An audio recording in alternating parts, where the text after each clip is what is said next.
Eu dizia então que a Constituição de 88, como todos sabem, determinou uma mudança muito forte, criando inclusive um capítulo, né, dos direitos sociais.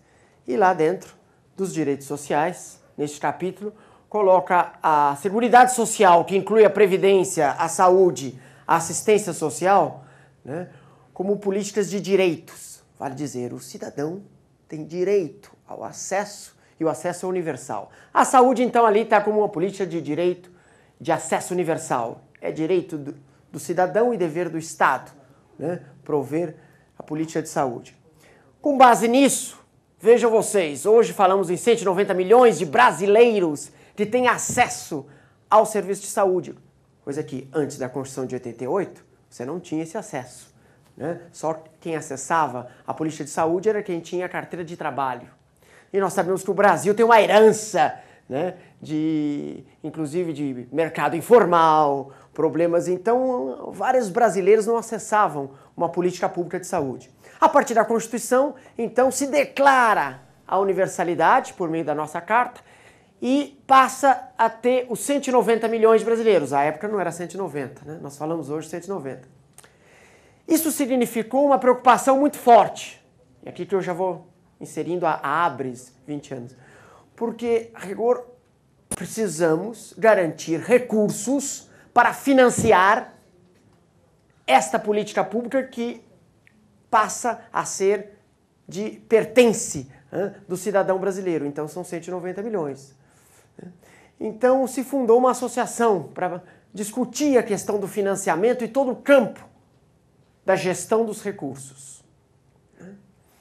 Bom, e aí o tempo foi passando, década dos 90, a política, estou fazendo uma pequena introdução antes de começar a projetar alguns slides, para vocês entenderem o novo a qual nós fomos chamados aqui a discutir com vocês, a trocar essa experiência. O novo na saúde. Bom, a década de 90, rapidamente, foi uma década muito importante do ponto de vista de várias reformas no Estado brasileiro, com a Constituição de 88 sendo implantada.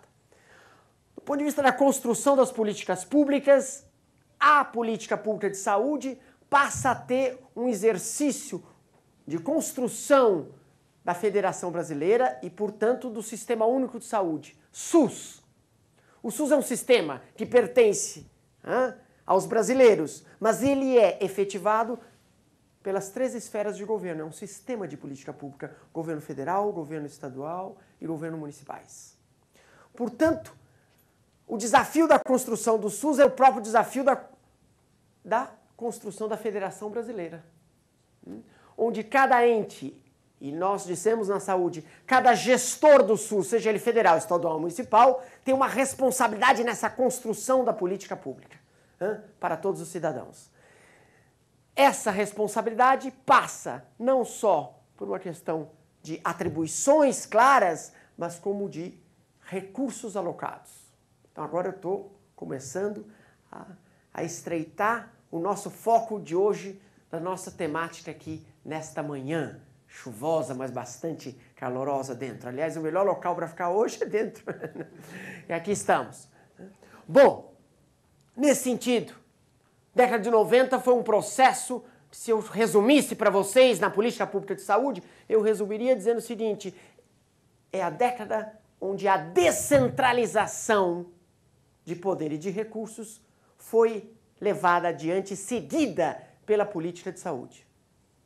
Essa descentralização significou dotar de maior poder e de recursos, né, as esferas de governo e, portanto, os gestores do SUS, né, que iriam ficar responsáveis pela política de saúde. No artigo lá da Constituição também, o município é o responsável pela ação e execução da política de saúde. Mas ele sozinho não pode terminar fazendo saúde, ele não tem condições, ele não tem todas as ferramentas. O papel do governo do Estado é fundamental, sobretudo por um papel que está na Constituição de cooperação técnica e financeira. Tá certo? Este mesmo papel é atribuído à União. Mas, a rigor, sabemos que a história antes de 88, havia um excesso de concentração de poder e de recursos na União.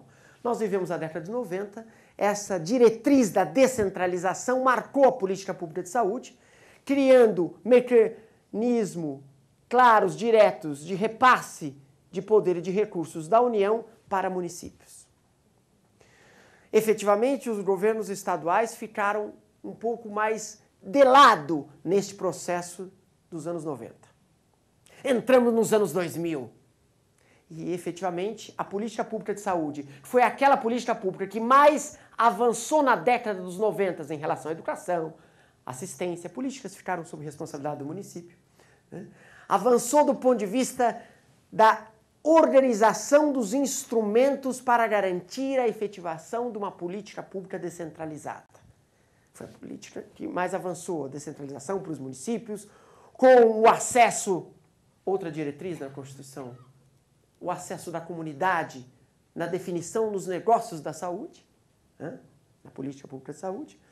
Então, a política de saúde, ao ter avançado nos anos 90, nesse processo de descentralização com ênfase no município, havia esgotado o processo de participação intensa do município em relação ao governo federal. E havia um ente que ficou de lado durante os anos 90, que são os governos estaduais. E se reconheceu a importância e o seu papel, porque nem tudo acontece no município. Na realidade, o município não resolve tudo. Há uma frase, né, que ficou muito... final dos anos 80, 90, falou assim, tudo acontece no município. Na verdade, parte das coisas acontece, mas não tudo, né? Há várias políticas públicas que, efetivamente, os municípios não são responsáveis. Pegue, por exemplo, emprego. O município, por mais que faça de projetos de geração de renda, ele não dá conta da política de emprego. Isso é uma questão nacional. Não é isso? E assim nós vamos. Na saúde, ora, já sabia, nessa década foi um aprendizado, que no município, às vezes você pega um município no estado de São Paulo, nós temos 645, um município de 20 mil habitantes, ele não necessariamente tem que construir, essa fala mais rápida, direta, tem que construir um hospital, porque a 20 quilômetros tem um hospital numa cidade de referência. Então isso significa que a construção de hospital no município dele é só para fazer jus aos seus munícipes, mas isso significa mais gasto. Mas gasto não é só construir o hospital, é manter o hospital, quando ele tem ali ao lado. Quer dizer, então nós precisamos ter um papel de coordenação na região. E esse papel, quem tem a responsabilidade disso, quem tem o olhar, quem tem o potencial para isso? O governo estadual.